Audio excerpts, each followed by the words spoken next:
Welcome dear students. हम पढ़ रहे हैं क्लास 12 की केमिस्ट्री का chapter number 7 p block elements और आज हम पढ़ने वाले हैं chemical reactivity of group number 16 elements, यानी ओल्ड स्टाइल से टिपो oxygen, sulphur, selenium, tellurium and polonium की। तो चलते हैं हमारे main topic chemical reactivity. Topic का नेम है केमिकल रिएक्टिविटी ऑफ, किसकी पढ़ रहे हैं हम लोग, 16 ग्रुप एलिमेंट्स।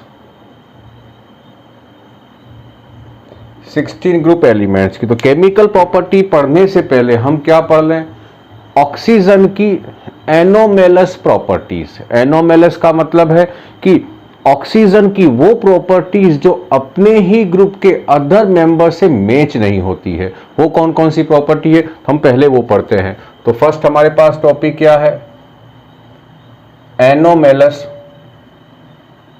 प्रॉपर्टीज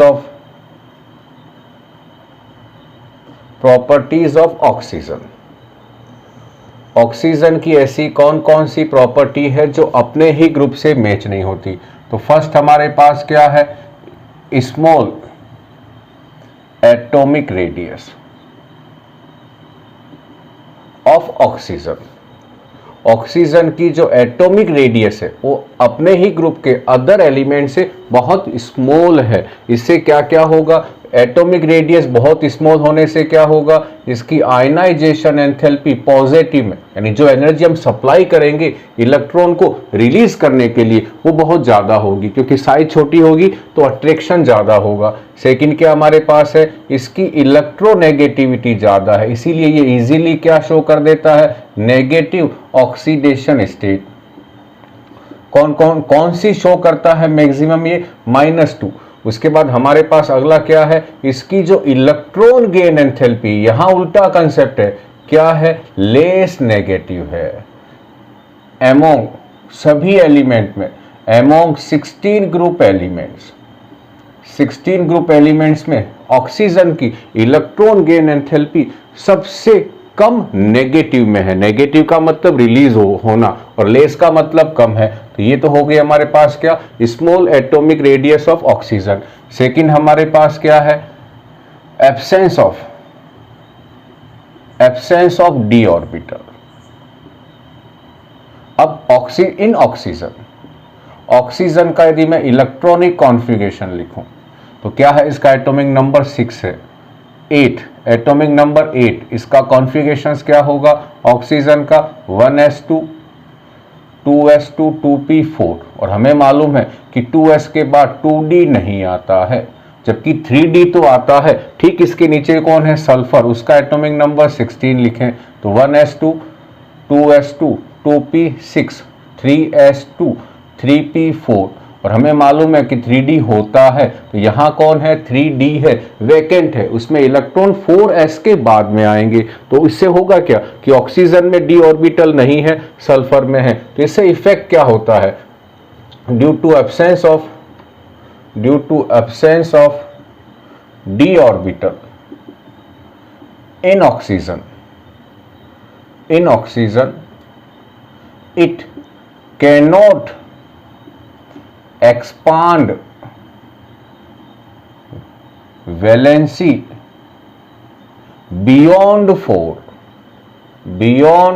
यानी मैक्सिमम कितने बॉन्ड्स बना सकता है ऑक्सीजन, 4 बॉन्ड बना सकता है। जबकि सल्फर क्या काम कर सकता है, अपने एक इलेक्ट्रॉन को S और P के एक एक इलेक्ट्रॉन को कहां एक्साइट कर सकता है, वैकेंट डी ऑर्बिटल में। कैसे, जैसे यहां देखें, S में 2 इलेक्ट्रॉन है, P में कितने इलेक्ट्रॉन है हमारे पास, ये ऑर्बिटल डायग्राम है, इसका 4 है। और D कैसा है, सल्फर का, ये सल्फर का है, ये है 3s 3p और ये है 3d। 3d कैसा है, वैकेंट है, कितने ऑर्बिटल है, 5 है। तो अभी कितने बॉन्ड बन रहे हैं, अभी जितने इसमें अनपेयर्ड इलेक्ट्रॉन है, मान लो अभी 2 बॉन्ड बन गए, तो एक इलेक्ट्रॉन को ये यहाँ भेज दे, यहाँ से यहाँ, तो यहाँ एक इलेक्ट्रॉन हो गया, यहाँ एक कैसा हो जाएगा, अनपेयर्ड। तो फर्स्ट में कितनी वैलेंसी थी, 2, एक को दी यहाँ भेज दे तो कितनी हो गई, 4, तो इसको भी ये यहाँ भेज दे तो यहाँ भी कैसा हो जाएगा, अनपेयर्ड, यहाँ भी अनपेयर्ड, यहाँ सभी में कैसे हो जाएंगे, अनपेयर्ड। तो वैलेंसी कितनी हो गई, 6 हो गई है।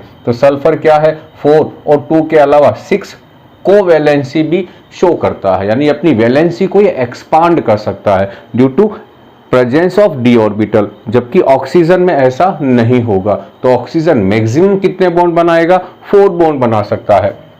थर्ड हमारे पास क्या है, एबिलिटी टू फॉर्म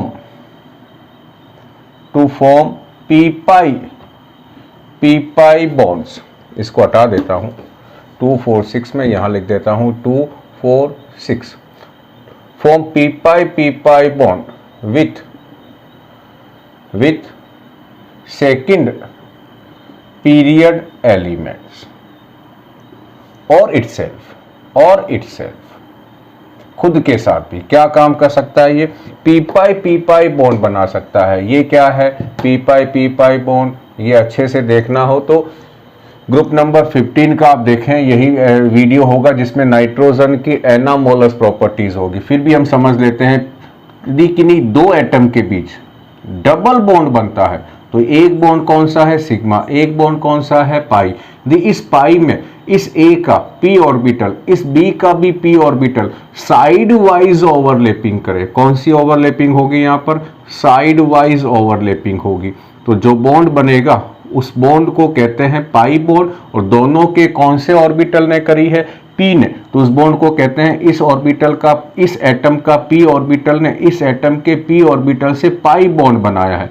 ये कहलाता है पी पाई ओवरलैपिंग या पी पाई बॉन्ड। तो ऑक्सीजन क्या काम कर सकता है, अपने ही ग्रुप में कौन कौन है, इसके कार्बन है, नाइट्रोजन है, इनके साथ ये क्या काम कर सकता है, पी पाई बॉन्ड बना के मल्टीपल बॉन्ड बना सकता है। जैसे O का O के साथ बन गया तो क्या बन गई, O2। O की कार्बन के साथ बनती है तो क्या बन गई, CO2। इसी तरह से NO2 के साथ भी क्या बनती है इसकी, यहाँ क्या बन गई, पी पाई बॉन्डिंग। तो हम क्या है, ऑक्सीजन अपने ही पीरियड के कुछ मेंबर्स के साथ पी पाई बॉन्ड का फॉर्मेशन कर सकता है, जबकि बाकी जो एलिमेंट्स है वो पी पाई बॉन्ड बनाएंगे तो वो अनस्टेबल होगा, क्योंकि जिन ओवरलैपिंग जो हो रही है वो अलग अलग साइज के ऑर्बिटल के बीच होगी। एक सल्फर का, जैसे सल्फर का ले तो सल्फर का पी ऑर्बिटल साइज में बड़ा होगा, दूसरे एटम का छोटा होगा, तो होगा क्या, ओवरलैपिंग इफेक्टिव नहीं होगी या बॉन्ड इजीली ब्रेक हो जाता है। अब इससे बेनिफिट क्या है, पी पाई बॉन्डिंग होने से क्या फायदा है ऑक्सीजन को, बाय पी पाई बॉन्डिंग समझना, ऑक्सीजन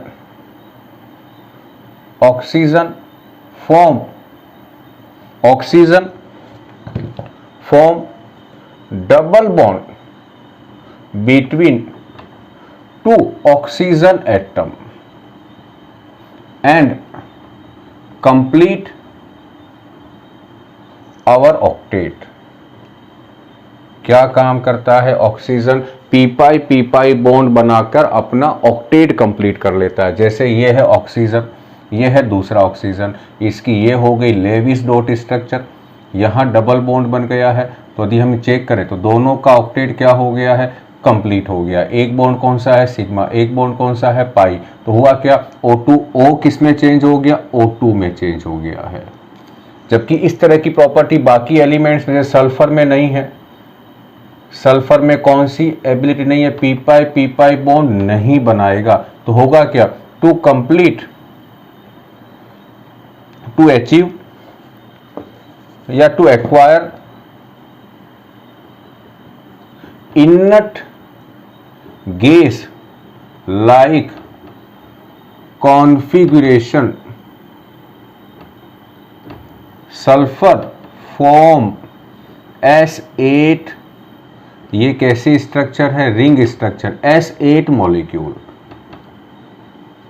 तो पहला क्वेश्चन क्या है, ऑक्सीजन क्या बनाता है, डाई एटॉमिक मॉलिक्यूल।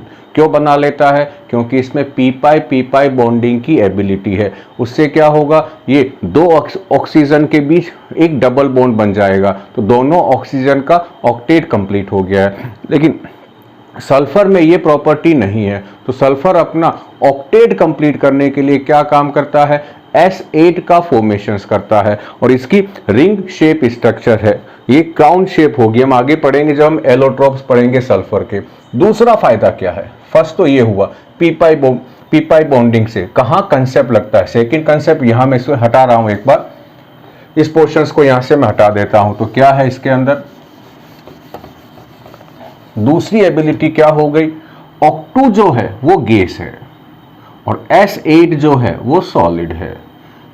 ऐसा क्यों हुआ, क्योंकि पी पाई बॉन्डिंग के कारण ही तो O2 में चेंज हुआ है और S में नहीं हो रही तो S8 में चेंज हो गया। अब ये गैस क्यों है, ये सॉलिड क्यों है, तो वांडरवाल अट्रैक्शन जो फोर्स है, वांडरवाल अट्रैक्शन फोर्स जो है, अट्रैक्शन फोर्स जो है वो किस पे डिपेंड्स करते हैं, depends upon mass and size. यदि मास और साइज दोनों बढ़ते हैं तो वांडरवाल फोर्स भी क्या होंगे, वांडरवाल फोर्स भी क्या होंगे, बढ़ेंगे, वांडरवाल फोर्स भी बढ़ेंगे। ये कंसेप्ट है, ये मेन कंसेप्ट है बच्चों, याद रखना इसे। अब कैसे, अब इन पे ये लगाते हैं तो O2 का मास कितना है 32 म्यू मोलिकुलर मास और S8 का कितना है 256 म्यू, क्योंकि यहाँ 8 सल्फर है, हर एक सल्फर का मास 32 होता है। तो फर्स्ट क्या हुआ, सल्फर का मास क्या हुआ, ज़्यादा हुआ। सेकंड हमें क्या मालूम है, टॉप टू बॉटम आने पर साइज क्या होती है, इंक्रीज होती है। तो ऑक्सीजन की एटॉमिक रेडियस स्मॉल है, हम यहाँ पढ़ चुके हैं। सेकंड सल्फर की जो रेडियस है वो ज़्यादा है। तो हुआ क्या, सल्फर के केस में मास भी क्या हुआ, मास भी ज़्यादा हुआ और इसकी साइज भी बड़ी है। और ये दोनों फैक्टर किसके फेवर में है, मोर वांडरवाल फोर्स के फेवर में है। तो यहाँ वांडरवाल अट्रैक्शन फोर्स जो है वो ज़्यादा है S8 में, इसीलिए S8 की फिजिकल स्टेट कैसी है, सॉलिड है। तो यहाँ ध्यान रखना बच्चों, ऑक्सीजन O2 बनाता है जो गैस है, सल्फर S8 बनाता है जो सॉलिड है। तो ये हमारे पास क्या हो गई, सेकंड के बाद थर्ड हो गई थी, थर्ड एनामोलस प्रॉपर्टी हो गई। फोर्थ और लास्ट एनामोलस प्रॉपर्टी क्या है कि सल्फर ऑक्सीजन और ऑक्सीजन के बीच का जो सिंगल बॉन्ड है, सिंगल बॉन्ड की बात कर, डबल बॉन्ड की नहीं, वो अनस्टेबल है। क्यों है, तो यहां फोर्थ क्या पढ़े, single bond between O and O is unstable और वीक। जैसे एग्जाम्पल हाइड्रोजन परऑक्साइड में इजीली ब्रेक हो जाता है। अब ये वीक क्यों है, तो इसका रीजन क्या है, इसकी साइज कैसी है, स्मॉल एटॉमिक रेडियस है। किसकी साइज, ऑक्सीजन की। तो उससे क्या होगा, जब दो ऑक्सीजन के बीच बॉन्ड बनेगा तो इस बॉन्ड की लेंथ क्या होगी, बॉन्ड लेंथ छोटी होगी। क्यों होगी, क्योंकि इन दोनों की साइज छोटी है, तो दोनों जब ओवरलैपिंग करेंगे तो दोनों के न्यूक्लियस के बीच की डिस्टेंस जो है ये वाली, ये कम होगी। उससे क्या होगा, बॉन्ड लेंथ कम है तो इस ऑक्सीजन के और इस ऑक्सीजन के बीच सिंगल बॉन्ड है। यहाँ कितने इलेक्ट्रॉन थे, इसके 5 थे, 5 इलेक्ट्रॉन थे। तो फर्स्ट क्या हो गया, ये ओड इलेक्ट्रॉन मॉलिक्यूल हो गया है।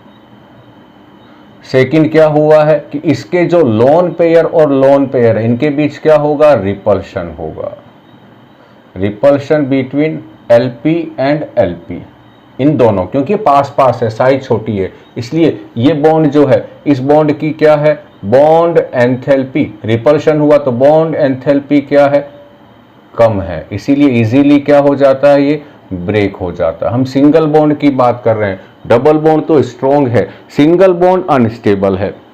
क्या हो गई, ऑक्सीजन की एनामोलस प्रॉपर्टीज, वो प्रॉपर्टीज जो अपने ही ग्रुप के अदर मेंबर से मैच नहीं करती है। अब हम चलते हैं केमिकल रिएक्टिविटी पर। ग्रुप नंबर 16 में कितने एलिमेंट्स हैं, टोटल 5 हैं, और इन 5 की हम कितनी केमिकल रिएक्शंस पढ़ने वाले हैं, 3। फर्स्ट कौन सी है, फर्स्ट हमारे पास आएगी हाइड्रोजन के साथ, सेकंड आएगी ऑक्सीजन के साथ, और थर्ड किसके साथ आएगी, हेलोजन के साथ। तो केमिकल रिएक्टिविटी में कितनी हमारे पास है रिएक्टिविटी, कौन सी रिएक्टिविटी है, केमिकल रिएक्टिविटी है। कितनी है हमारे पास, तो कौन कौन है, ओल्ड स्टाइल से टीपो, ये हमारे पास एलिमेंट है। अब फर्स्ट हम क्या कराएंगे, इनकी रिएक्शंस विथ या रिएक्टिविटी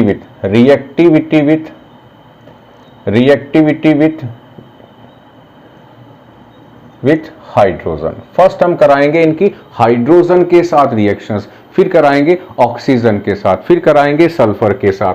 तो हाइड्रोजन के साथ रिएक्शंस होने पर ये क्या बनाते हैं, हाइड्राइड बनाते हैं। हाइड्राइड क्या है, बाइनरी कंपाउंड है, binary compounds of E and H. E कौन है, ई कोई भी एलिमेंट हो सकता है, तो ये बाइनरी कंपाउंड है। अब जब ग्रुप नंबर 16 के एलिमेंट्स की रिएक्शंस होती है तो ये हाइड्रोजन के साथ ये क्या बनाएगा, H2O, ये क्या बनाएगा H2S, ये क्या बनाएगा H2SE, ये क्या बनाएगा H2TE, ये क्या बनाएगा H2PO। तो हम जनरली पोलोनियम की रिएक्टिविटी नहीं पढ़ेंगे क्योंकि ये जो पोलोनियम है ये रेडियो एक्टिव है, तो ये कंपाउंड बनने वाले हैं और ये सारे क्या हैं, हाइड्राइड हैं, hydride of 16 group elements. Water है, H2S गैस है, ये सारे हमारे पास हैं। अब हम आ जाते हैं, ये बाइनरी कंपाउंड तो बन गए हमारे पास हाइड्रोजन के रिएक्शंस के साथ। अब हम इन केमिस्ट्री पढ़ते हैं हाइड्राइड की, तो chemistry of 16 group elements hydride.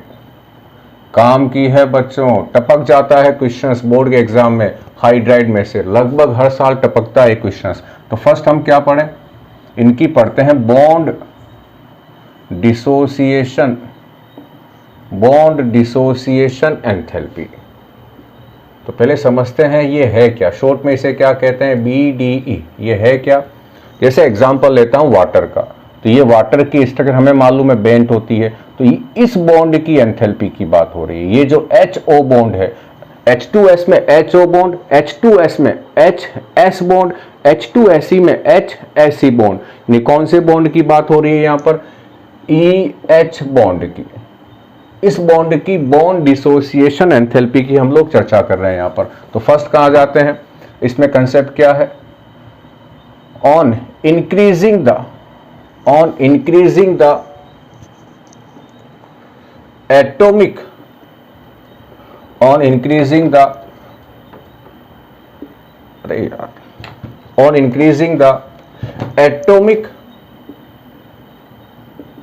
radius of central elements, bond length of each bond also increased।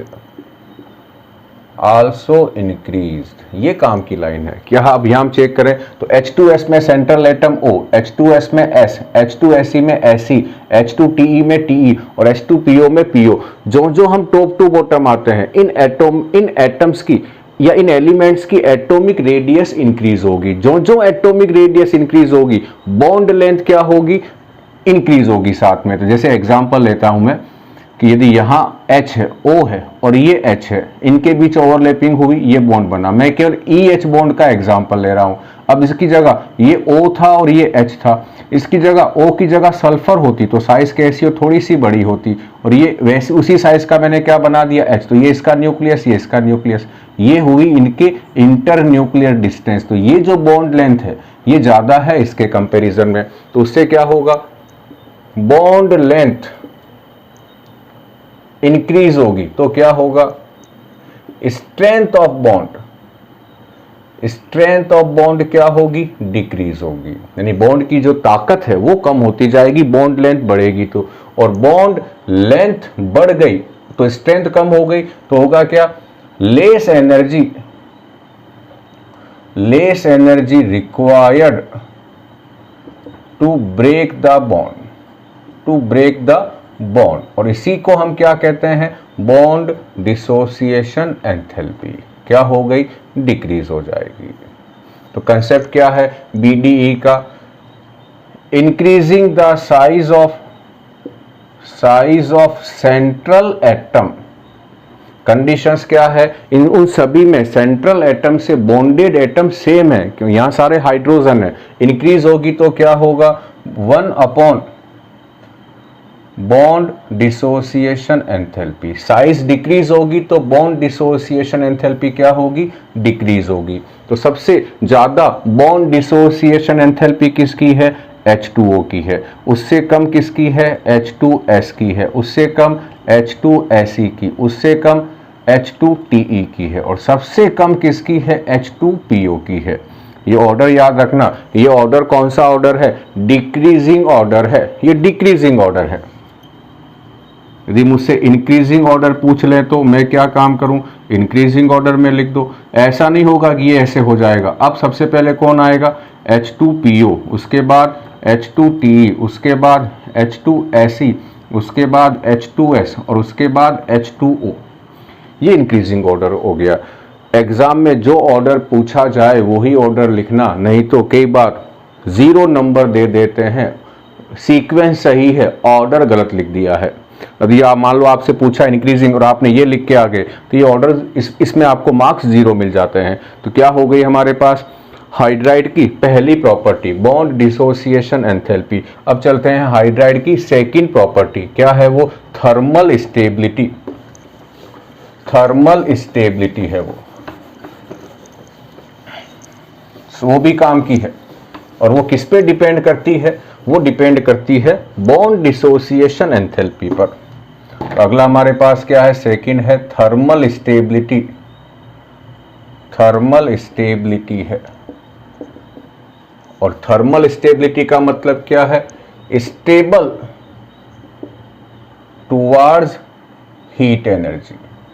Heat energy क्या है इसमें, यदि आप किसी को हीट सप्लाई करें, हीट सप्लाई करें आप, सप्लाई हीट, और क्या हो उसका EH बॉन्ड ब्रेक हो जाए, EH बॉन्ड ब्रेक हो जाए, इसका मतलब वो क्या है, थर्मली अनस्टेबल है। और ये कहां होगा, जब ये EH बॉन्ड कैसा हो, वीक हो। इसका मतलब जहां ये स्ट्रॉन्ग होगा वहां थर्मल स्टेबिलिटी ज्यादा होगी। और ठीक अभी हमने पहले पढ़ा क्या है कि बॉन्ड डिसोसिएशन एंथैल्पी सीधा किसके प्रोपोर्शनल है, थर्मल स्टेबिलिटी के। थर्मल स्टेबिलिटी के कैसे है कि यदि बॉन्ड डिसोसिएशन एंथैल्पी ज्यादा है, इसका मतलब EH बॉन्ड जो है वो कैसा है, स्ट्रॉन्ग है, तो वो ब्रेक नहीं होगा। और ब्रेक नहीं होगा तो वो मॉलिक्यूल क्या है, थर्मली स्टेबल है। तो सबसे ज्यादा बॉन्ड डिसोसिएशन एंथैल्पी किसकी है, H2O की है। तो H2O सबसे ज्यादा थर्मली स्टेबल है। और सबसे कम स्टेबल कौन है, H2PO। अब इसके बीच की पूरी सीरीज भर दें हम लोग, H2Se, H2Te, ये इनका ऑर्डर है। ये कौन सा ऑर्डर है, ये डिक्रीजिंग ऑर्डर है। ये डिक्रीजिंग ऑर्डर है किनका है, थर्मल स्टेबिलिटी का। याद रखना थर्मल स्टेबिलिटी किस पे डिपेंड करती है, बॉन्ड डिसोसिएशन एंथैल्पी पर। अब चलते हैं बच्चों थर्ड हाइड्राइड की प्रॉपर्टी, और वो है बॉन्ड एंगल। वो है हमारे पास बॉन्ड एंगल। एक मिनट, हम बॉन्ड एंगल में चलते हैं। अब ये साफ हो गया हमारे पास, थर्ड में आ जाते हैं। थर्ड है हमारे पास बॉन्ड एंगल। बॉन्ड एंगल, तो फर्स्ट हम क्या पढ़े यहां पर, एक कंसेप्ट है, ऑन इंक्रीजिंग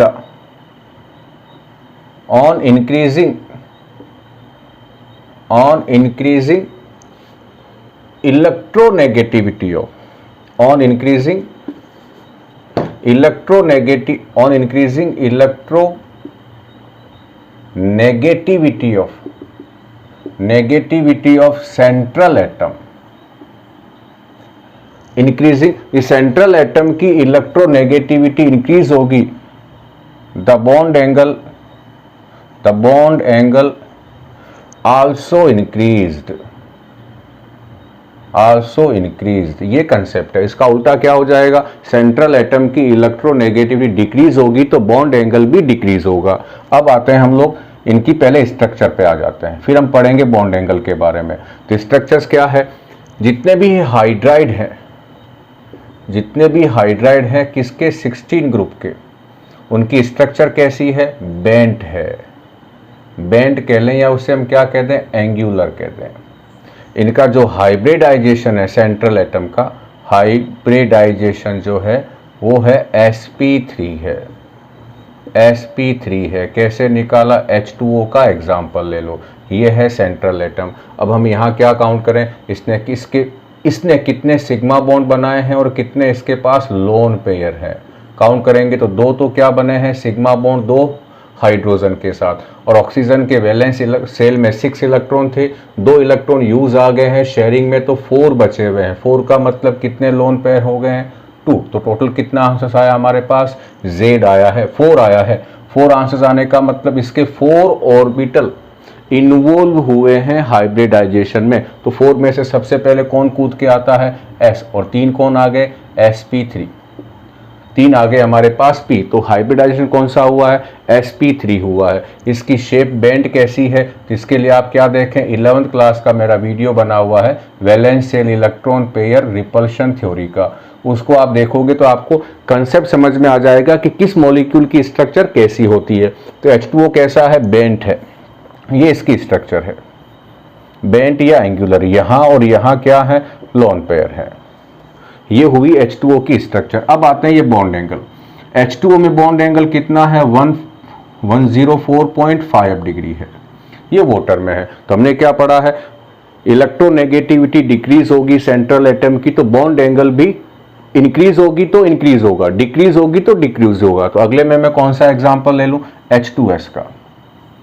ये यहां भी 2 लोन पेयर है, सबके पास 2-2 लोन पेयर, तो यहां जो बॉन्ड एंगल है वो है लगभग 92.1 डिग्री। कितना कम हो गया, बहुत ज्यादा, लगभग 10 डिग्री के आसपास, 12 डिग्री के आसपास कम हो गया है। तो यहां थर्ड में कितना होगा, ये है बॉन्ड एंगल कम हो रहा है, तो ये बेंट स्ट्रक्चर है। यहां बॉन्ड एंगल कितना हो गया, 91 डिग्री, 91 डिग्री। और लास्ट जो हमारे पास है TE वाली, उसमें जो बॉन्ड एंगल है वो तो 90 डिग्री का ही है। यानी TE एक ऐसे है तो एक हाइड्रोजन ऐसे होगा तो एक हाइड्रोजन ऐसे होगा। थोड़ा सा मैं इसे घुमा दूं, थोड़ा सा, तो ये इस तरह से नजर आएगा।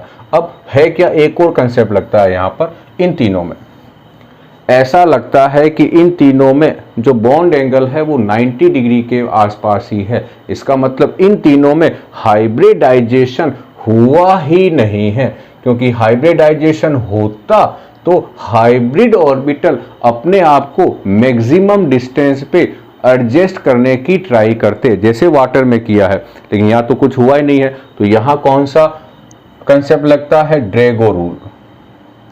ड्रैगो रूल, और वो क्या कहता है कि जो हाइड्राइड होते हैं P ब्लॉक के, उनमें फर्स्ट हाइड्राइड को छोड़ दें, फर्स्ट एलिमेंट का जो हाइड्राइड है, ऑक्सीजन का, फ्लोरीन का और नाइट्रोजन का, बाकी में क्या होता है कि बाकी के जो हाइड्राइड है उनमें सेंट्रल एटम हाइब्रिडाइजेशन करता ही नहीं है। क्या खत्म हुई हमारे पास, बॉन्ड एंगल का कंसेप्ट। याद रखना, सबसे ज्यादा बॉन्ड एंगल किसका है, H2O का है, और सबसे बॉन्ड एंगल किसका है, H2O-PE का है। यानी बॉन्ड एंगल, थर्मल स्टेबिलिटी और बॉन्ड डिसोसिएशन एंथैल्पी, इन तीनों कंसेप्ट का सेम ऑर्डर है। तीनों में सबसे ज्यादा कहाँ है, कौन है, H2O, और सबसे कम किस में है, H2PO में है। खत्म क्या हुआ है हमारा, बॉन्ड एंगल। अब हम कहाँ चलते हैं बच्चों, आगे एसिडिक स्ट्रेंथ। हम चलते हैं अब एसिडिक स्ट्रेंथ के अंदर। तो ग्रुप नंबर 15 में हमने क्या पढ़ी थी, बेसिक स्ट्रेंथ। क्यों पढ़ी थी, क्योंकि वो सेंट्रल एटम जो है वो लोन पेयर डोनेट करता था। वो सारे के सारे क्या थे, लेविस बेस थे। अब हाइड्राइड में हम अगली 4th प्रॉपर्टी क्या पढ़ रहे हैं यहाँ पर, एसिडिक स्ट्रेंथ। एसिडिक स्ट्रेंथ क्यों पढ़ रहे हैं, क्योंकि ये अपना हाइड्रोजन आयन जो है वो रिलीज कर देते हैं वाटर के अंदर, इन वाटर। अब क्या पढ़ें, इन हाइड्राइड्स की एसिडिक स्ट्रेंथ का ऑर्डर क्या है। तो सिंपल सा ऑर्डर है, एसिडिक स्ट्रेंथ जो है वो किसके प्रोपोर्शनल है, रेसिप्रोकल है, 1 बॉन्ड डिसोसिएशन एंथैल्पी। ये ऑर्डर है, जिसकी बॉन्ड डिसोसिएशन एंथैल्पी ज्यादा होगी उसकी एसिडिक स्ट्रेंथ कम होगी, यानी जहां पर EH bond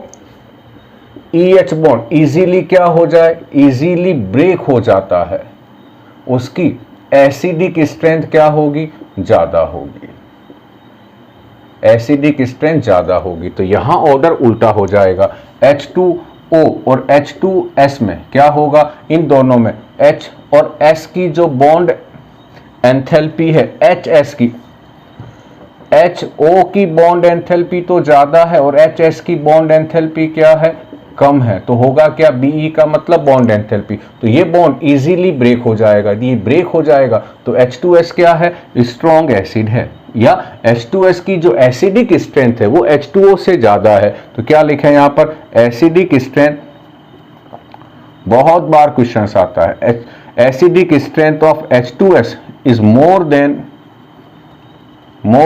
H2O due to low या less bond dissociation enthalpy of HS bond in H2S। ये हमारे पास क्या हो गया है, इनकी एसिडिक स्ट्रेंथ का रीजन हो गया है। अब मैं किसी को भी एग्जांपल ले सकता हूं, H2O का H2S के साथ या H2S का H2SE के साथ। तो यहां ऑर्डर क्या होगा एसिडिक स्ट्रेंथ का, सबसे वीक एसिड कौन होगा, H2O, उससे स्ट्रॉन्ग कौन होगा, H2S, उससे स्ट्रॉन्ग कौन होगा, H2SE, उससे स्ट्रॉन्ग कौन होगा, H2TE, और सबसे स्ट्रॉन्ग एसिड कौन होगा, H2PO। ये क्या है, कौन सा ऑर्डर है, फिर याद रखना ये इंक्रीजिंग ऑर्डर है एसिडिक स्ट्रेंथ का। तो चले हम बच्चों, हम फोर्थ हमारे पास क्या था, एसिडिक स्ट्रेंथ, याद रखना। फिफ्थ हमारे पास कौन सी आ रही है, फिफ्थ हाइड्राइड की प्रॉपर्टी आ रही है हमारे पास, रेड्यूसिंग पावर। तो फिफ्थ में हम चलते हैं, रेड्यूसिंग पावर को हम समझते हैं क्या है ये। फिफ्थ हमारे पास है रेड्यूसिंग पावर। रेड्यूसिंग पावर का मतलब है स्ट्रेंथ ऑफ रेड्यूसिंग एजेंट। कौन सा हाइड्राइड सबसे बढ़िया रेड्यूसिंग एजेंट है, तो हम क्या लिखेंगे, which give hydrogen H plus नहीं, विच गिव H इजीली, जो इजीली हाइड्रोजन दे देगा। क्यों, क्योंकि हमें मालूम है ऑक्सीडेशन का मतलब क्या है, एडिशन ऑफ ऑक्सीजन या रिमूवल ऑफ हाइड्रोजन, और जिसका हाइड्रोजन इजीली बाहर चला गया इसका मतलब क्या है, वो क्या हो जाएगा, इजीली ऑक्सीडाइज हो जाएगा, वो जल्दी से ऑक्सीडाइज होगा। और जो ऑक्सीडाइज होते हैं वही तो क्या होते हैं, रिड्यूसिंग एजेंट होते हैं। अब दिमाग लगाएं कि कौन ऐसा है इन सभी में जो जल्दी से हाइड्रोजन देगा, वो देगा जिसकी थर्मल स्टेबिलिटी, या मैं क्या कह दूं, जिसकी बॉन्ड डिसोसिएशन एंथैल्पी, जिसकी BDE क्या है, कम है। जिसकी बॉन्ड डिसोसिएशन एंथैल्पी या थर्मल स्टेबिलिटी कम है, वो क्या काम करेगा, इजीली रिलीज H, और जो हाइड्रोजन को इजीली रिलीज कर देगा वो उसका ऑक्सीडेशन हो गया और वो बढ़िया रेड्यूसिंग एजेंट है। तो यहाँ ऑर्डर क्या होगा, हमें मालूम है कि सबसे ज्यादा बॉन्ड डिसोसिएशन एंथैल्पी H2O की है और सबसे कम H2PO की है। तो सबसे बढ़िया रेड्यूसिंग एजेंट कौन होगा, H2PO। तो ये ऑर्डर हुआ इनके रेड्यूसिंग स्ट्रेंथ का। फिर यहाँ क्या कंसेप्ट आया, ये जो ऑर्डर आया है ठीक इसके पहले जो था एसिडिक स्ट्रेंथ उससे मैच हो रहा है। तो शुरू के 3 ऑर्डर मैच हो रहे थे और यहाँ ये 2 ऑर्डर मैच हो रहे हैं। ये हमारे पास क्या है, रेड्यूसिंग स्ट्रेंथ या रेड्यूसिंग पावर का ऑर्डर है। H2PO बहुत बढ़िया रेड्यूसिंग एजेंट है कंपेरिजन टू H2O के। खत्म हुआ हमारे पास 5th प्रॉपर्टी। और नंबर 6 प्रॉपर्टी जो हमारे पास है वो है melting point and boiling point. काम की है मेल्टिंग एंड बॉइलिंग पॉइंट, इसको मैं हटा देता हूं। अगली हमारे पास कौन सी प्रॉपर्टी है हाइड्राइड की, मेल्टिंग एंड बॉइलिंग पॉइंट। हम चलते हैं हमारे 6 प्रॉपर्टी में, नाम है उसका melting point and boiling point. 6 number property और लास्ट प्रॉपर्टी है ये, melting point and boiling point. Last property है हाइड्राइड की। क्या है यहाँ पर कंसेप्ट? सिंपल सा कंसेप्ट क्या है, मेल्टिंग पॉइंट और बॉइलिंग पॉइंट कब बढ़ते हैं? अभी हमने पढ़ा है जब वांडरवाल अट्रैक्शन फोर्स बढ़ते हैं। वांडरवाल अट्रैक्शन फोर्स क्या होते हैं? बढ़ते हैं। ये दोनों कब बढ़ते हैं? जब साइज एंड मास ये दोनों बढ़ते हैं। और हमें क्या मालूम है कि यदि मैं H2O से कहाँ जाऊं, H2SE की तरफ, तो टॉप टू बॉटम आने पर क्या होता है, मास भी बढ़ रहा है और साइज भी बढ़ रही है। साइज किसकी बढ़ रही है? सेंट्रल एटम की। बाकी सब में तो हाइड्रोजन है, सेंट्रल एटम की साइज भी बढ़ रही है और मास भी बढ़ रहा है। तो टॉप टू बॉटम आने पर क्या होना चाहिए?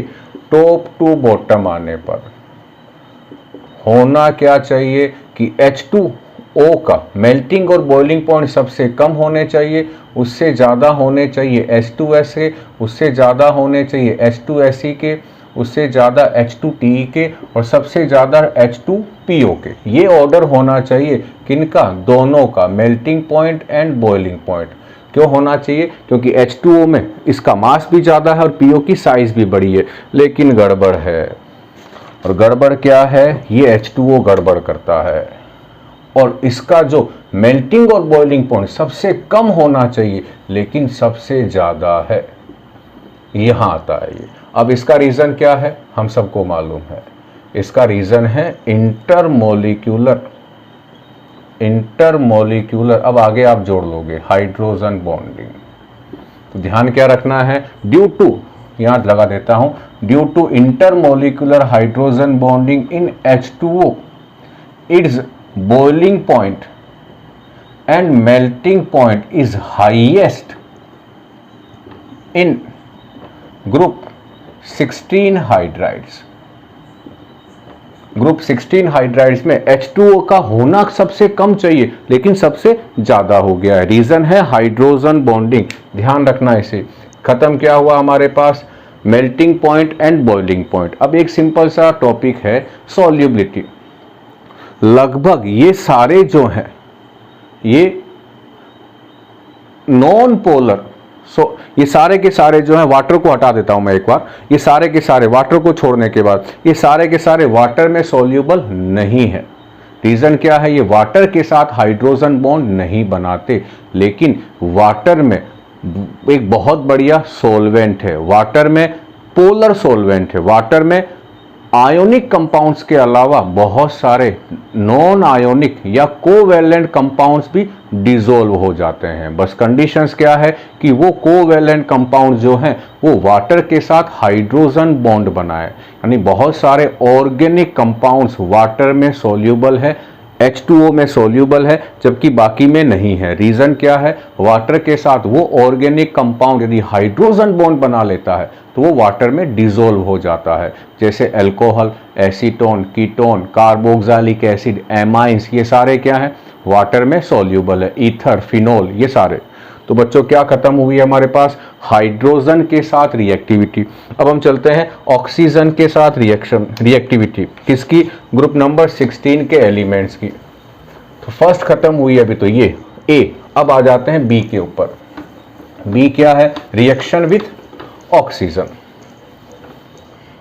बी पे चलते हैं हम लोग। अब बी हमारे पास है रिएक्शन विथ ऑक्सीजन। तो फर्स्ट क्या आते हैं? ऑक्सीजन के साथ रिएक्शंस होने पर ये क्या बनाते हैं?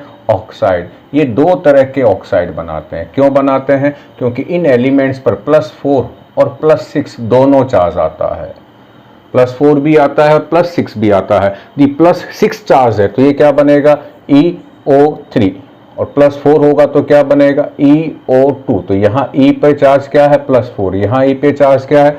+6। इसका मतलब ग्रुप नंबर 16 के एलिमेंट्स की रिएक्शंस ऑक्सीजन से होने पर दो तरह के ऑक्साइड्स बनते हैं, EO3 एंड EO2। तो अब एक जनरल लाइन में आपको लिख देता हूं। क्या है? ये सभी पर अप्लाई होती है। क्या है यहां पर? On increasing the oxidation state of central atom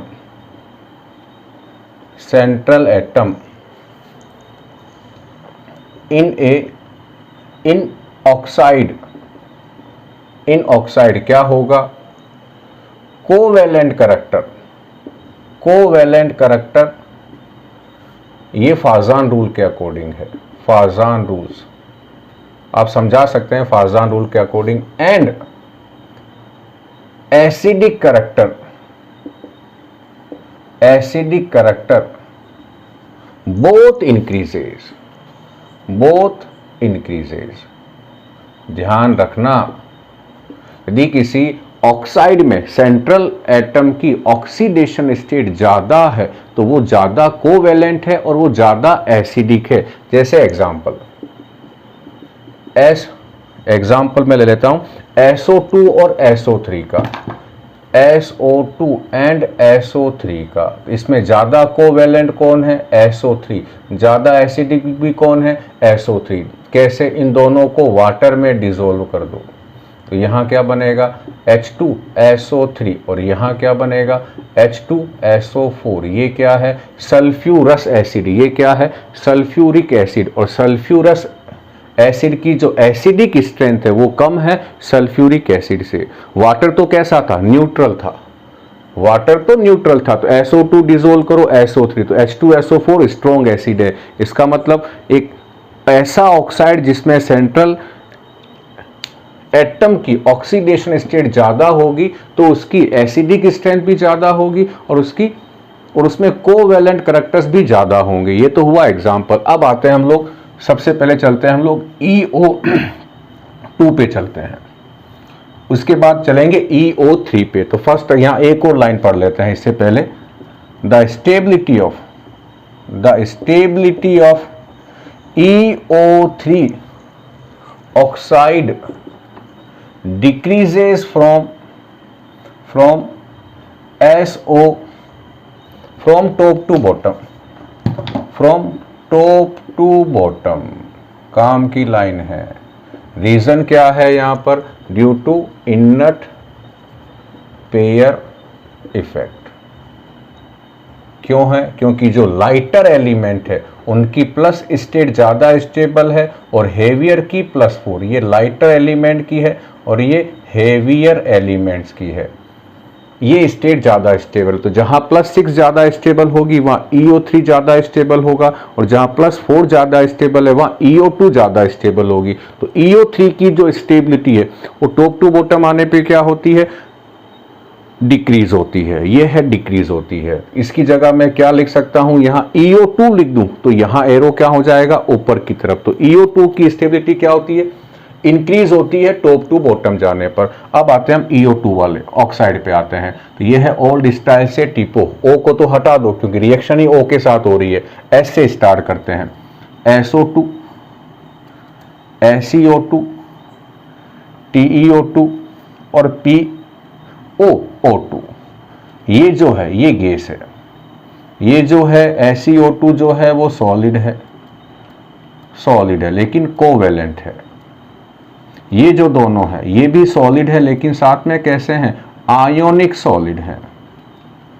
पहला कंसेप्ट यहां लगा, SO2 गैस है और ये SeO2 सॉलिड है। रीजन क्या है, वही मास बढ़ेगा, साइज बढ़ेगी तो वांडर वाल अट्रैक्शन फोर्स भी बढ़ेंगे। उसके बाद दूसरा हमारे पास क्या है, इनकी स्ट्रक्चर, SO2 की स्ट्रक्चर या इनमें से किसी को भी ले लो तो उसकी स्ट्रक्चर कैसी है, बेंट है, या क्या कहते हैं हम इसे, एंगुलर है। SO2 का हाइब्रिडाइजेशन क्या है, sp2 है। कैसे निकालते हैं, तरीका हमारे पास है, सिग्मा बॉन्ड काउंट करो, लोन पेयर काउंट करो। तो ये SO2 की स्ट्रक्चर है, एक डबल बॉन्ड, एक डेटिव बॉन्ड, एक लोन पेयर। तो डबल बॉन्ड में एक सिग्मा बॉन्ड, डेटिव बॉन्ड को हम सिग्मा बॉन्ड मानेंगे तो 1 2, और एक लोन पेयर को हम काउंट करेंगे तो 1 2 3 ऑर्बिटल इन्वॉल्व हुए हैं हाइब्रिडाइजेशन में। तो ये कौन सा हुआ इसमें, sp2। स्ट्रक्चर कैसी है, ये बेंट है। एक और चीज बच्चों, यदि यहां मैं दोनों तरफ डबल बॉन्ड बना दूं, डबल बॉन्ड यहां एक लोन पेयर बना दूं तो यहां इलेक्ट्रॉन 8 से ज्यादा हो गए हैं। तो इस तरह से यदि हम बनाएं तो यहां जो एक बॉन्ड बनता है वो पी पाई से की ओवरलैपिंग से बनता है। दूसरा बॉन्ड में इस O का तो P यूज आता है, लेकिन सल्फर का D ऑर्बिटल यूज आएगा। ये बॉन्ड कौन सा बनेगा? D पाई P पाई। यहाँ D किसका है? सल्फर का है, और P ऑर्बिटल किसका होगा? ऑक्सीजन का होगा। ये है नहीं सही, ये ज़्यादा बेटर है। एक बॉन्ड डेटिव है और एक डबल बॉन्ड है। ये है SO2 की स्ट्रक्चर्स हमारे पास। एक इसमें टॉपिक हमारे पास क्या है कि इसी में एक पॉइंट लिखता हूं, यहाँ पर कहाँ लिखूंगा? अब यहाँ लिख देता हूं। इनकी जो रेड्यूसिंग स्ट्रेंथ है, ये ध्यान रखना बच्चों, इनकी जो रेड्यूसिंग स्ट्रेंथ है वो डिक्रीज होती है। कहाँ से? कहाँ? Decreases from SO2 to TeO2। ये याद रखना, SO2 क्या है? रेड्यूसिंग एजेंट है। रेड्यूसिंग एजेंट यानी इसका खुद का क्या होता है? ऑक्सीडेशन होगा। जबकि TeO2 क्या है? ऑक्सीडाइजिंग एजेंट है। ये कई बार पूछ लेते हैं, यहाँ कोई कंसेप्ट नहीं है या इसको आप बस रट्टा मार लेना, ये वाला ऑर्डर जो है। अब बाकी हमारे पास क्या खत्म हो गई? EO2 वाले ऑक्साइड खत्म हो गए हैं। याद रखना स्ट्रक्चर बेंट है, हाइब्रिडाइजेशन sp2 है। अब चलते हैं हम लोग EO3 में। EO3 ज़्यादा है नहीं, थोड़ा सा है EO3 के बारे में। तो EO3 में आ जाते हैं हम लोग। अब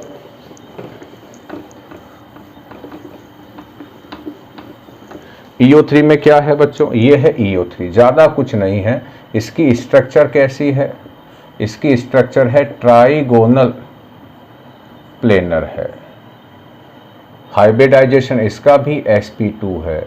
इसकी स्ट्रक्चर ऐसी है, एक डबल बॉन्ड एक डेटिव बॉन्ड, और यहाँ भी एक क्या बना दें आप? डेटिव बॉन्ड या डबल बॉन्ड डेटिव बॉन्ड बना दें। तो इससे क्या होगा? दो डेटिव बॉन्ड बनाने से क्या होगा कि सभी का ऑक्टेट कंप्लीट हो गया है। सभी का ऑक्टेट, यहाँ 6 इलेक्ट्रॉन है, यहाँ 4 इलेक्ट्रॉन है, 2 शेयरिंग में यूज आ गए हैं। यहाँ 4 इलेक्ट्रॉन की जगह नहीं 6 इलेक्ट्रॉन है। तो यहाँ 6 4 और ये 4 8, यहाँ 6 और 2 8, और यहाँ ये 6 और 2 8, इन तीनों O का ऑक्टेट कंप्लीट हो गया। यहाँ 4 5 6 7 8। हम इसको ऐसे भी बना सकते हैं, तीनों बॉन्ड कैसे कर दें? डबल बॉन्ड कर दें।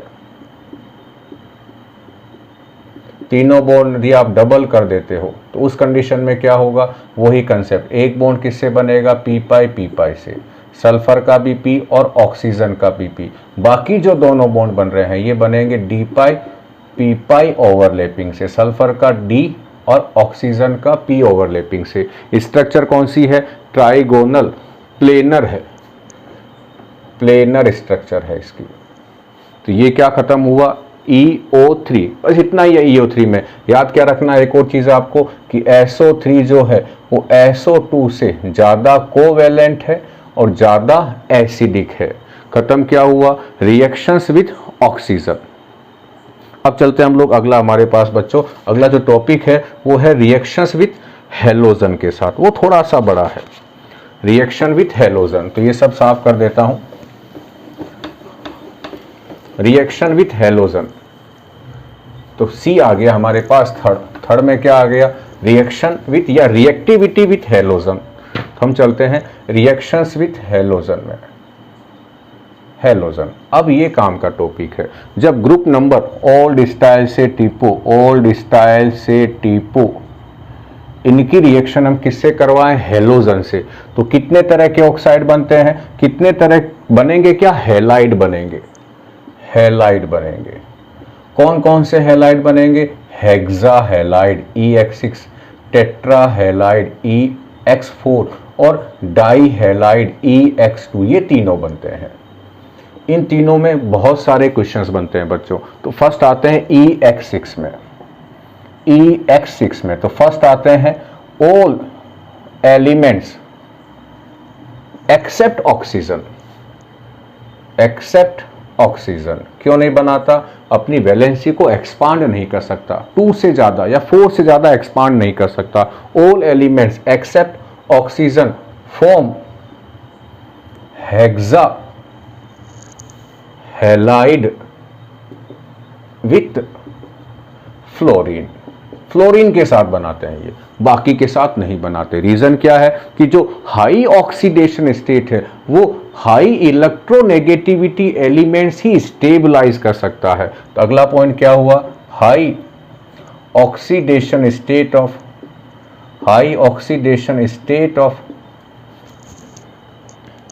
Element can be stabilized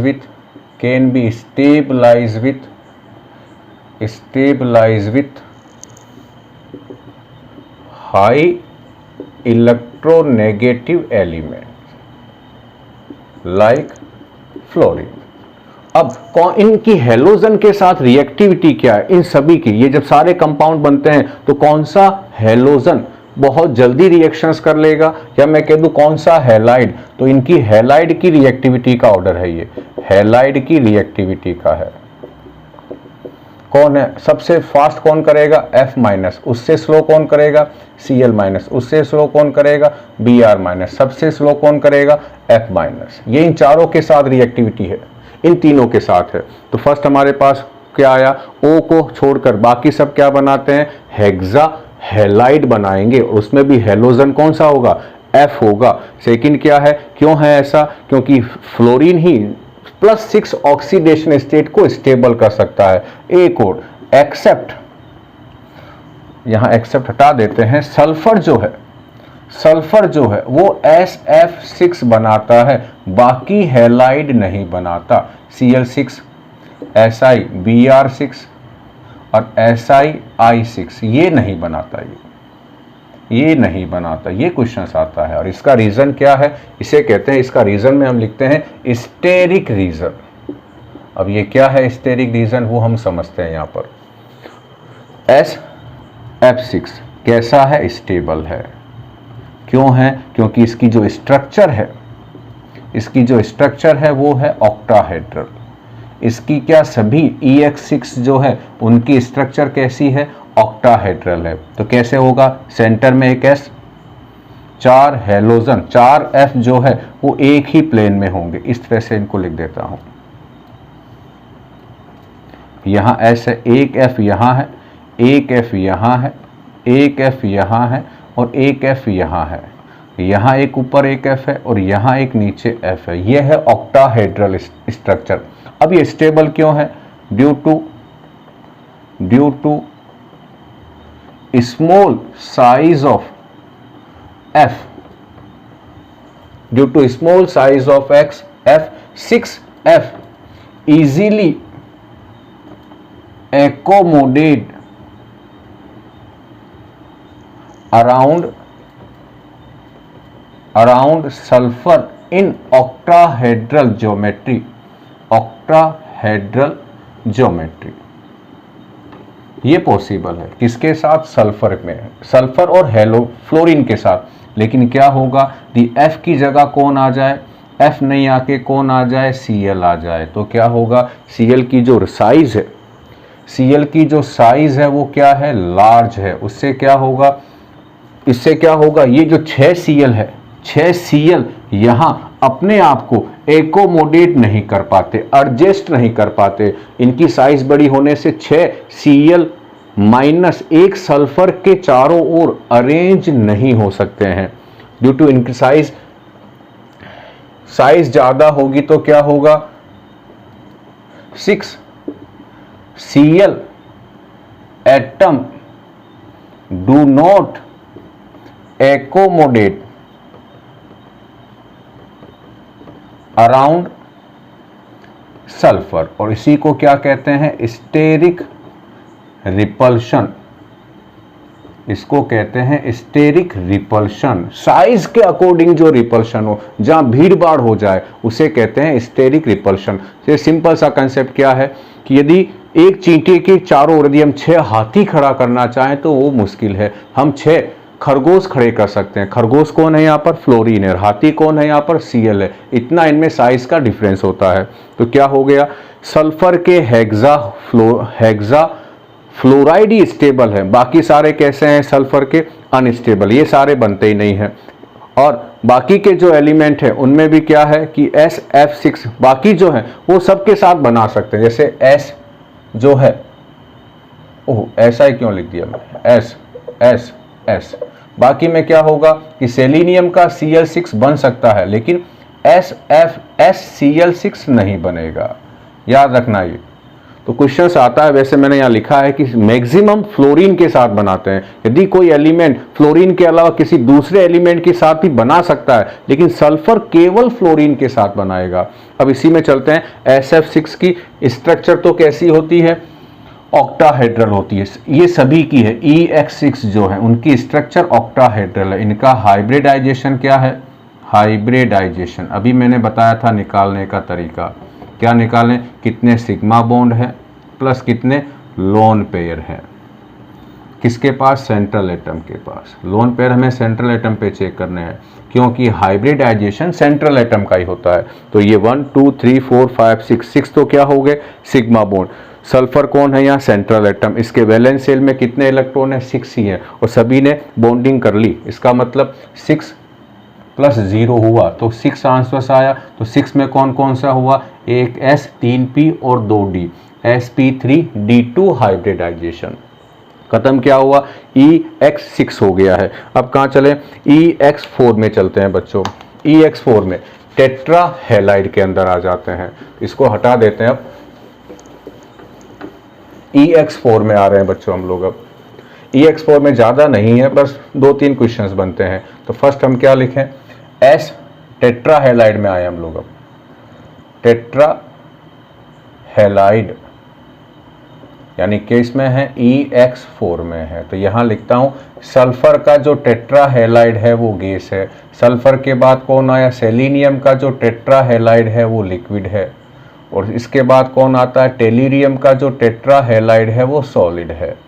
question आ सकता है ऐसा क्यों है, सिंपल सा कंसेप्ट है। सब में क्या कॉमन है, FFF, लेकिन जो सेंट्रल एटम है उसकी साइज बढ़ रही है, साथ में मास भी बढ़ रहा है। और साइज और मास बढ़ते हैं तो वांडर वाल अट्रैक्शन फोर्स बढ़ता है। उसके बाद आता है दूसरा, इसकी स्ट्रक्चर। तो पहले हम निकाल लेते हैं इसका हाइब्रिडाइजेशन क्या है। तो SF4 का क्या निकाला, इनका हाइब्रिडाइजेशन। ध्यान रखना ये क्वेश्चंस आते हैं बच्चों। तो कितने सिग्मा बॉन्ड है प्लस कितने लोन पेयर है सेंट्रल एटम पर। तो कैसे निकालें, S के साथ 4 फ्लोरीन बॉन्डेड है, हर एक F सिंगल बॉन्ड बनाता है, तो 4 तो क्या हो गए, सिग्मा बॉन्ड।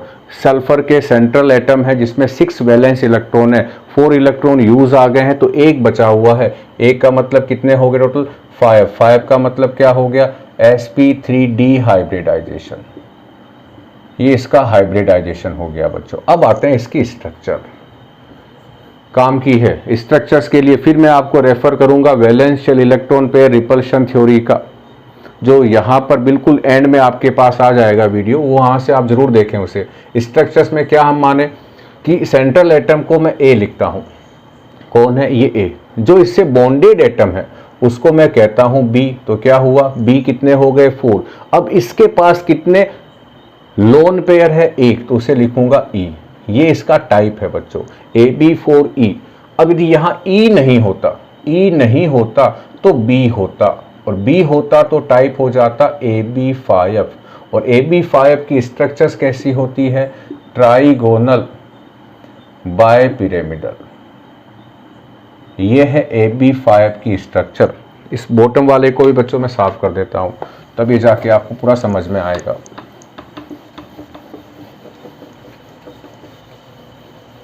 AB5 की स्ट्रक्चर होती है ट्राइगोनल बायपिरामिडल, तो ऐसी होती है। अरे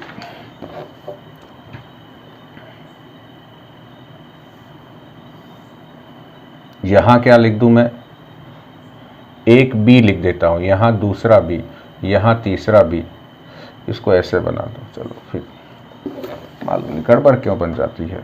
ये ऐसे ऐसे और ऐसे, यहां लिख दो A, यहां B, यहां B, यहाँ भी, एक ऊपर भी और एक नीचे भी, यहाँ पर भी। ये है AB5 की स्ट्रक्चर। ये जो 3 है, ये जो 3 B है, ये एक ही प्लेन में है, एक B इसके ऊपर है, एक B इसके नीचे है। तो इन तीनों को मिलाओ तो एक क्या बना, पिरामिड। एक कहाँ बना, नीचे पिरामिड। तो नाम क्या हुआ, ट्राइगोनल बायपिरामिडल। लेकिन यहाँ क्या है, ये बॉन्ड कौन से कहलाते हैं, ये बॉन्ड कहलाते हैं एक्सियल, और ये तीनों बॉन्ड ये कहलाते हैं इक्विटोरियल।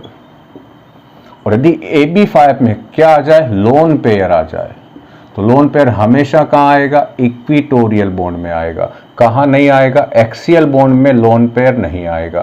तो यहाँ कितने, AB5 में से क्या करूं, एक बी हटा दूं, उसकी जगह क्या लगा दूं, एक ई लगा दूं, तो क्या हो जाएगी ये स्ट्रक्चर्स।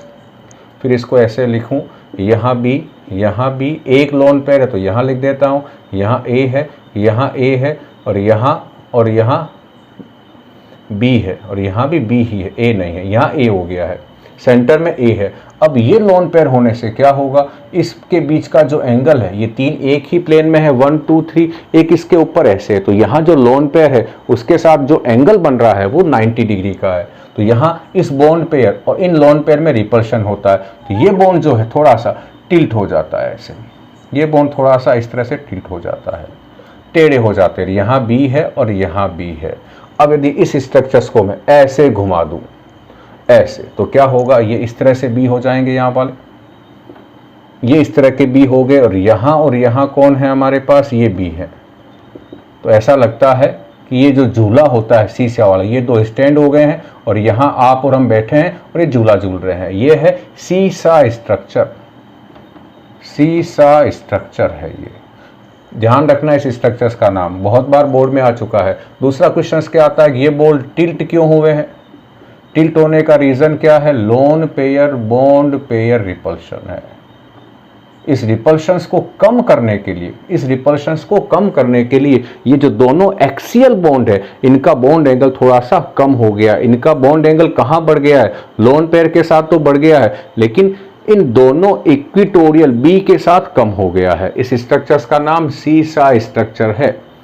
तो खत्म क्या हुआ हमारे पास, EX4 हुआ है। अब हम कहाँ चले, वापस हमारे पास बचा है डाई हैलाइड के अंदर। डाई हैलाइड भी ज़्यादा बड़ा नहीं है, छोटा ही है। अब चलते हैं हम डाई हैलाइड के अंदर। ये तो हो गया हमारे पास टेट्रा हैलाइड। अब आ जाते हैं डाई हैलाइड में। तो डाई हैलाइड में क्या है हमारे पास, डाई हैलाइड फॉर्मूला क्या होगा, EX2। तो फर्स्ट हम क्या पढ़ लें इसका, हाइब्रिडाइजेशन। हाइब्रिडाइजेशन क्या है, सेंटर में कौन है, E है, साथ में कौन है, X2 है। तो इसको क्या माने हम, क्या काउंट करें, लोन पेयर। जैसे मैं एग्जांपल ले लेता हूं SF2 का, सिंपल सा, ये डाई हैलाइड हो गया। सभी एलिमेंट्स डाई हैलाइड बनाते हैं, all elements including oxygen. Oxygen भी बनाता है OF2, तो ऑक्सीजन भी डाई हैलाइड बनाता है। सारे एलिमेंट्स इस ग्रुप के डाई हैलाइड बनाते हैं। अब आते हैं यहाँ पर, तो यहाँ क्या होगा, क्या निकाल रहे हैं हम लोग, हाइब्रिडाइजेशन। कितने सिग्मा बॉन्ड बने हैं, सल्फर के साथ 2 F जुड़े हुए हैं, तो 2 तो क्या हो गए, सिग्मा बॉन्ड। अब काउंट करते हैं लोन पेयर। सल्फर के वैलेंस शेल में कितने इलेक्ट्रॉन हैं, 6, 2 यूज आ गए, तो कितने लोन पेयर बचे हुए हैं, 2, यानी 4 इलेक्ट्रॉन के 2 लोन पेयर हो गए हैं। तो 2 क्या बचे हुए हैं, LP। कितना हो गया टोटल, 4 का मतलब 1S 3P, sp3 hybridisation. Second आते हैं इसके स्ट्रक्चर में हमें क्या मालूम है, जल्दी से समझा देता हूं। इसे मैं A मान लूं, S को, इस F को क्या मान लूं, B, तो AB2 हो गया। अब चेक करो बच्चों, सेंट्रल एटम पे लोन पेयर है या नहीं है, कितने हैं, 2 हैं। जितने सिग्मा बॉन्ड होते हैं उतने B होते हैं, जितने लोन पेयर होते हैं उतने E होते हैं।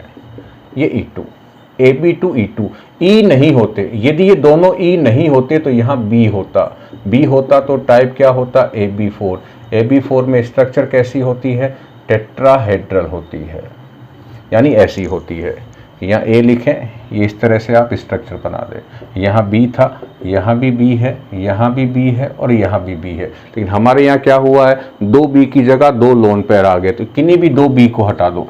इन 2 B को हटा के यहाँ क्या लिख दूँ मैं, lone pair. Lone pair structure में काउंट नहीं होते, सीसा में भी याद रखना, लोन पेयर स्ट्रक्चर्स में काउंट नहीं होते। तो हुआ क्या, ये दोनों काउंट नहीं होंगे तो यही काउंट होगा स्ट्रक्चर में। इसको थोड़ा सा ऐसे घुमा दें तो क्या हो जाएगा, A ऐसे है, B ऐसे है, B ऐसे है, एक यहाँ लोन पेयर है, लोन पेयर एक ऐसे है। लोन पेयर को हमेशा ऐसे ऑर्बिटल में बनाना, बॉन्ड के थ्रू मत बनाना, बना भी दो तो फिर इनको ऐसे ऐसे कर देना। अब इस स्ट्रक्चर्स को हम क्या कहते हैं, पहले भी आ चुकी है, बेंट कहते हैं, या हम क्या कहते हैं, इसे एंगुलर कहते हैं। याद रखना ये किसकी स्ट्रक्चर्स है, EX2 की है, और लगभग सारे एलिमेंट, लगभग भी नहीं सारे एलिमेंट्स क्या बना लेते हैं, डाई हैलाइड बना लेते हैं। अब बच्चों एक इसका स्पेशल टॉपिक है और वो है मोनोहैलाइड। ग्रुप नंबर 16 के कुछ एलिमेंट्स क्या कर सकते हैं, मोनोहैलाइड भी बनाते हैं। मोनोहैलाइड का मतलब कौन सा हैलाइड हो गया, EX। लास्ट टॉपिक है आज के वीडियो का, मोनोहैलाइड कौन कौन बना लेता है, सल्फर बना लेता है, सेलेनियम भी बना लेते हैं। तो क्या लिखूं मैं, few elements of group 16 also formed monohalide. Monohalide भी बना लेते हैं। सेकंड लाइन क्या है, these monohalide exist as dimer. ये डाइमर के फॉर्म में रहते हैं। जैसे एग्जांपल लेते हैं सल्फर का, तो सल्फर का HCl ये इसका मोनोहैलाइड है, ये डाइमर बनाएगा तो ये ऐसे बन जाएगा। जैसे सेलेनियम का कौन है हमारे पास, AgCl है, इसका डाइमर कैसे बन जाएगा, Ag2Cl2। तो सल्फर कौन कौन से डाइमर बनाता है, क्लोरीन, फ्लोरीन और ब्रोमीन, तीनों के साथ, फ्लोरीन क्लोरीन ब्रोमीन। तो ये Cl के साथ हो गया, ये SF इसका मोनोहैलाइड है, ये इसका डाईहैलाइड हो गया। SBr ये मोनोहैलाइड है, ये इसका डाईमर हो गया है। इसी तरह सेलेनियम बनाता है 2 के साथ, F के साथ नहीं बनाएगा। तो यहाँ क्या लिखें, SBr ये इसका मोनोहैलाइड है, ये इसका डाईहैलाइड हो गया है, डाइमर हो गया। ये सारे क्या है, ये डाइमर है, ये इनके डाइमर है। ये सारे क्या है, मोनोहैलाइड है, ये मोनोहैलाइड है। अब इसमें एक और क्वेश्चन, काम का क्वेश्चन, जो इनके डाइमर होते हैं वो क्या करते हैं, डिस्प्रपोर्शनेशन रिएक्शन शो करते हैं। डिस्प्रपोर्शनेशन TATION रिएक्शन शो करते हैं। याद रखना डिस्प्रपोर्शनेशन, इसमें क्या होगा, TATION, हो सकता है स्पेलिंग गड़बड़ हुई। डिस्प्रपोर्शनेशन रिएक्शन शो करते हैं। क्या है डिस्प्रपोर्शनेशन, एक ही रिएक्शन में एक ही एलिमेंट का रिडक्शन और ऑक्सीडेशन साइमल्टेनियसली हो जाए। तो यहाँ कैसे होगा, ये एग्जांपल लेता हूँ सेलेनियम का। ये सेलेनियम का डाइमर है, क्या होगा, एक तो बन जाएगा AgCl2 और एक बन जाता है सेलेनियम। अब यहाँ जो सेलेनियम है इसके ऊपर चार्ज +1 है, कैसे निकाला, इसको 2x मान लो, इस पे चार्ज निकालना है, एक Cl पे -1, तो दोनों पे क्या हुआ, -2 = 0, तो x = क्या हो गया, +1। यहाँ सल्फर पे चार्ज, सेलेनियम पे चार्ज +1 है, और यहाँ सेलेनियम पे चार्ज है +2, और यहाँ चार्ज है 0। तो सेलेनियम +1 से किस में चेंज हुआ, +2 में। तो क्या हो गया इसका, ऑक्सीडेशन। और यहीं पर ये किस में चेंज हुआ, +1 से 0, तो क्या हो गया इसका, रिडक्शन। तो दोनों प्रोसेस एक साथ हुए हैं। ऑक्सीडेशन नंबर इंक्रीज होती है तो ऑक्सीडेशन, और डिक्रीज होती है तो रिडक्शन। तो सेलेनियम का इस केमिकल इक्वेशन में ऑक्सीडेशन और रिडक्शन साइमल्टेनियसली हुआ है। तो ये रिएक्शंस कौन सी है, डिस्प्रपोर्शनेशन रिएक्शन है बच्चों। इसी के साथ क्या खत्म हुई, chemical reactivity of group number 16 elements. उम्मीद करता हूं बच्चों ये आपको अच्छी तरह से समझ में आई होगी। समझ में आई है तो 3 काम जरूर करें, लाइक करें, सब्सक्राइब करें और अपने साथियों तक शेयर करें। थैंक यू बच्चों।